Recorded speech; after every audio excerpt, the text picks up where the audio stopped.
am Petya Rasheva and you are with The Path to Power.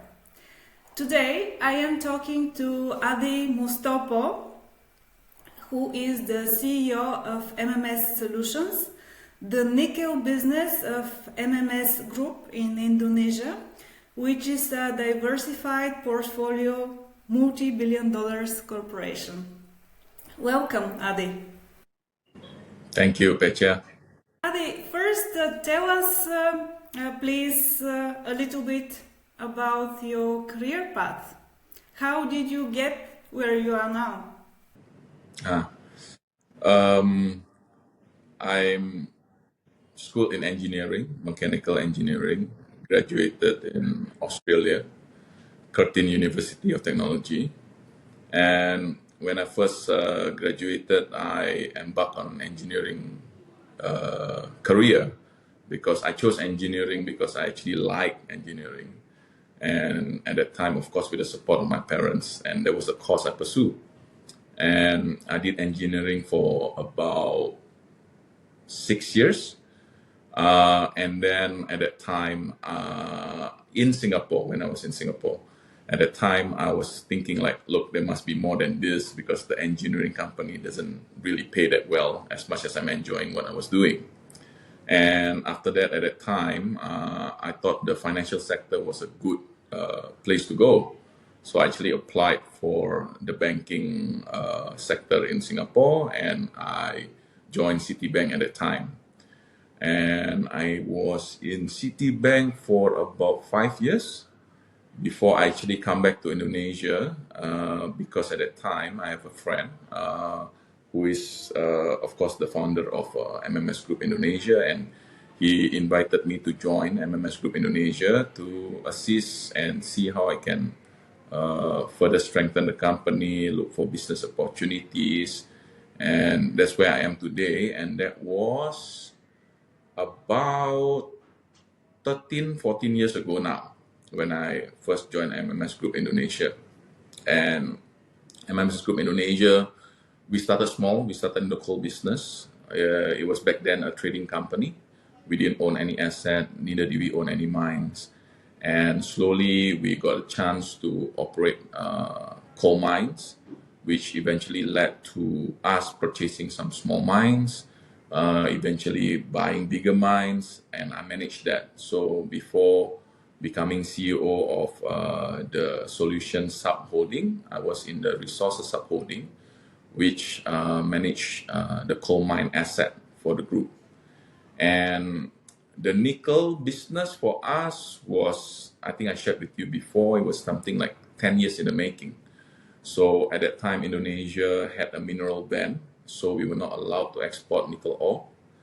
And at that time, we already think of wanting to build a smelter because that was the way out for this. Build the smelter, you can have the mine, send it to the smelter, value add, do extra work basically, and the semi-finished product or even the midstream product towards batteries can then be exported.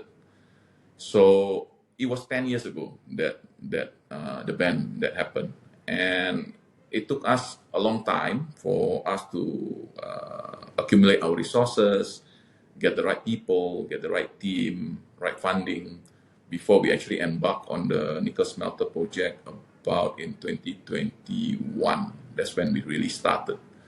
So we are right now in the midst of building the smelter. We are about 45% completed, and it should go live production by the end of the year, the end of 2024.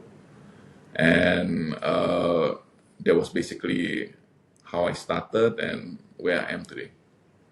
So you joined a small startup and now just one of your projects is $500 million. Yeah, a bit more than that, but yes, yes. And Adi, looking back, what do you think has been critical in your path to power? I think always critical is the right work attitude. I think that is very important. You need to have the good mindset to start with. You have to have the good mindset, the good thoughts. Your good thoughts will translate to good intentions. And your good intentions, work hard on it, it should translate to good results. It's important for the person who is on the path to become a leader. I think it's very important. It's also important that when you have these good thoughts and good intentions, people can actually feel it. And sometimes I think that's quite basic. You need the people around you, your team, to see things the way you do. And the best way to do that is if you, your own self, you believe in what you want to do and how you want to do it. And the people, with time, once you prove it to them, they should follow you. I think that is first and foremost for me is the most important. In our previous conversation, you used a very beautiful metaphor about the ship. Do you remember what did you say? Yes, I did. I said that, the job of the person leading the company is to build the company strong enough so that it can withstand any challenges that come at it. That's when I use the metaphor that the person leading the company is like the captain of that ship, big ship in a sea, Pacific Ocean or whatever sea out there, big one. And as you build the company, it's like building the ship bigger, stronger, make sure it's running well, all functions of it is running well. Then you get to a position or you get into a scale that you are big enough that any challenges that comes towards the company or towards the vessel, the ship, you can take it on. You can withstand.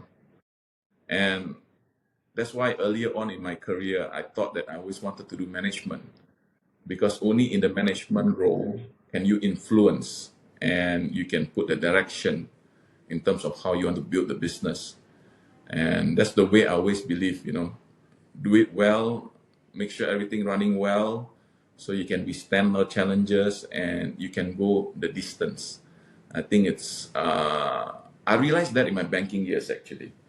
So when I was in banking, like, you're part of a very big corporation, you're just one small person in that corporation. And I feel that at that time, the moment I stopped picking up my calls, the business is done. You're nobody. You're gone, and somebody else will come to replace you. And even during those times in the banking, I always told my managers, like, I have a very interest to be in management because I feel that in management you can make things happen. You can change certain things for the better. If you're just one small component in a big corporation, not much chance. And you're just be in there, you're part of that wheel or the engine and you're just turning every day, but you don't really get to influence or the chance of you to make something better is very small. Yeah. So that's why at that time I said, like, I'm interested in management. And I think that was a good thing. I think if anybody is starting in their career and their interest is in management, they should also voice it out. So at that time when I did, I got exposure. I was put into like a midstream management trainee program because it's not right from the start. By somewhere in the middle, they try to identify future leaders. And I was put in a course like that, and I thought that was interesting. And there's a lot of, not a lot, but there's a few things that I learned from that. I was saying that if this is to be more meaningful in my opinion, is to share to people that are more junior, who are trying to find out what is their career path, trying to assess where they can grow, where they can develop. It's more meaningful to share to those people because we can give them not say a clear path, but at least you know what's ahead. what needs to be done. Like for example, people ask always in the Western world, they talk about work-life balance. I can tell you that is actually a dream. It's not real. When you have no money, when you have to feed your family, work-life balance to me is a dream. You need to work hard. Nothing beats hard work. There is no shortcut. So when you are able to feed your family, then you think, okay, going forward, how I work, how I can try to do work-life balance. But it's not from the start. The young people are always clouded by the fact that work-life balance starts at day one. To me, that is a myth. It's not true. I can reflect back on my own career and I can tell you that like when I was young, I spent like I only see my family 3 days in a week, 3 days in 2 weeks, because my family was in Singapore and I was doing the work here in Indonesia. Firstly, didn't have enough money. Secondly, the hard work had to be put in, and staying long with one company, a good company. Yeah, at least if you can agree to the culture of the company, you can agree to the goals that the company is trying to achieve, the business that is in a good position, you need to stay long with that company. There is, like, the younger people, like people 10, 15 years below me, they're like, okay, I jump here, jump there. Yes, you can get your remuneration much faster, it goes up much faster, but at the end of the day, you don't really know. You don't really know what it takes, why that company can grow. But if you're with them long, you are part of that journey. And you know, at every step, when they meet with a challenge, how they handle that challenge, how they got out of it. Sometimes they fail. And the failing part is good because you learn. If everything is always a success, you never learn how it's like to fail. That is also not good. That my father taught me from day one. When I start working in the bank, my father gave me $50,000. I lost everything. In investment, I lost it. Almost everything. And he said, good. At least next time when you have money, you know what not to do. Because at the end of the day, like I said, there is no success without hard work. Yeah, there's no such thing. Definitely have a lot of principles of life that I believe in, that I still utilize now to guide the company, guide the team, guide the people. But I think all good leaders must have that. Because when all things fail, you come back to who you are. And you must have that strong character of who you are, what defines you, what you believe in. That you get across the line with that. And don't forget, the longer you are in any organization or any company, the more people you know within the organization. And when you need to embark on a change, you need to embark on a new challenge, you are more well versed than the newer guys who needs to make it happen. Luck is a component you need. Again, I always take the example of my father. If one day, say God or some magical person come and say like, at 7 a.m. tomorrow, I'm going to drop $1 million in front of your door. But that is just, he tell you. If you don't get up at 7 a.m. to be in front of your door to take that bag, somebody else will take it. So meaning luck, you need to be ready to receive the luck. If you are not every day working hard, you're not every day putting in the hours, building the contacts, that luck don't come to you, it come to someone else. You need the luck. And you need to be able to detect the opportunities as well. No, of course. Of course. That's why you must be in the business. You cannot be like, okay, I want to every day play golf 3 times a week. I'm not with my team. I'm not aware every component of my business. cannot be. There's a time and place for that, but not when you're building the company. That was very good, thank you. And as MMS transformed over the years to become a bigger company, your role also transformed. So, in your opinion, once you reach a position of leadership, what changes? As an individual, I think it's always very good for you to reflect on yourself, right? What I mean by that is like, depends in what stage you must do what. That is, I think all good leaders must have that. The awareness. Okay, what is needed right now, what is needed in a few months' time, in a few years' time. You must always be aware. You need to have the right sense. How to get the right sense? You must, of course, be very close to the business itself. I don't believe running business remote control. I don't believe in that. You must be really in it every day to understand the business, get the sense, because the sense is not just internal, it also could be external factors, change of policies, change of, say, for example, the current trade war that's happening. You need to be aware. Once you are aware of that, then you know how to guide the company. And sometimes you have no choice. Out of the difficult situation you're in, you need to show that you're the strong one to make sure that the commitment is still true. You need to be the strong one to show everybody that the path is still true. You are going after this goal and you need to achieve it. Well, not at all costs, but you need to achieve what is set at the start. Once you've achieved that, then I think the most important thing is to be aware of the people that has been with you to support that idea or that mindset or that goal. You should actually look at developing people, because if you don't do that, then you end up you have to do the business by yourself forever.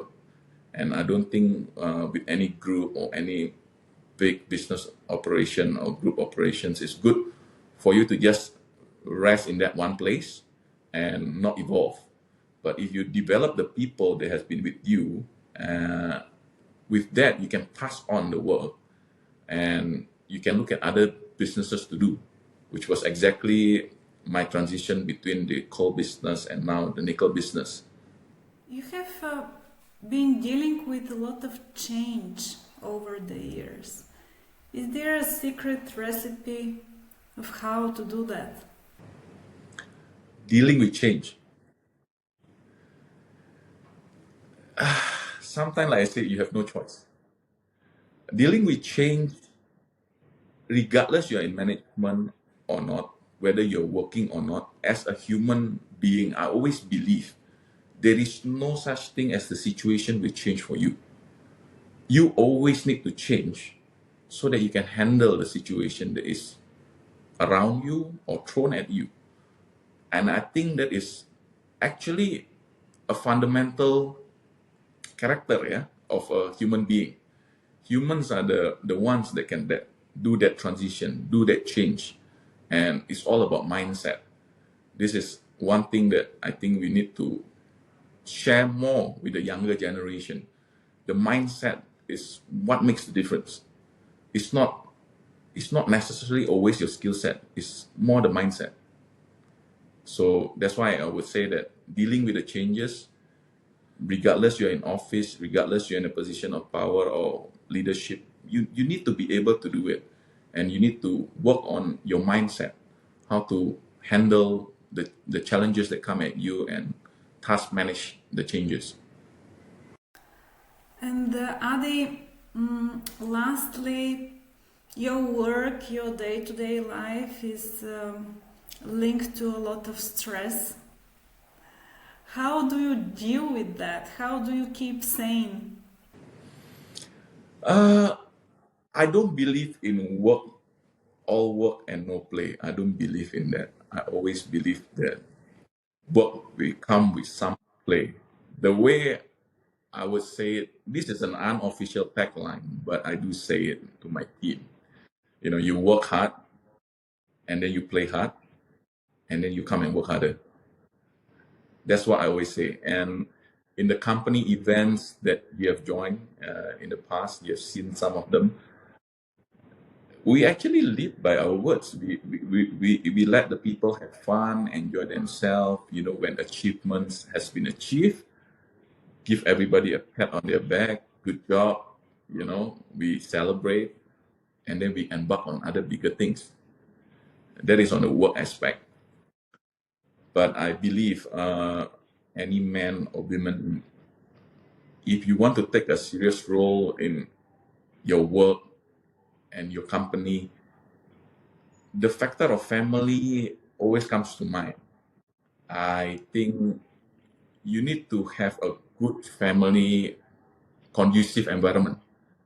If things at home are more settled, your mind is a bit more free to go and deal with the challenges at work. I think that is important, because if not, you get distracted by too many things and you cannot focus. So of course, part of my path is also, the other part is I have a good partner, my good wife that supports me. It's not easy over the years, but she's given me the support that allows me to then develop what I develop within the company. Pak Adi, one more question that comes to mind is you were building this company yourself, and you were building the company culture. So what are perhaps a couple of things that you learned from this process, or how did you do that? Culture is very much needed, especially when the company grows and you are suddenly not one phone call away from your management. You are suddenly intaking a lot of new employees. That's when the culture actually matters. Culture is not easy to set. It really depends on who the founders are in the company. And it's much easier if you join a group or any company that you can relate to the culture better. Then at least you don't have to always second guess. If you can believe in the same culture, again coming back to mindset and values, then it's easier for you to make those decisions. You don't have to always go back and forth, because you're making those decisions like as though they are yours to begin with. And it's not easy, but to internalize it, that's the part that is challenging. Even for us, we also use consultants to help us with that. There are companies like I was working in Citibank. I applaud them for that. I think they are one of the best at doing it. And I think that's what we need more, especially in a country like Indonesia. The values of the leaders, the founders of the company that we can translate down to the people is actually what makes a difference at the end. Yeah. Thank you, Pak Adi, for this very interesting conversation on my behalf and on behalf of the Path to Power audience. Thank you.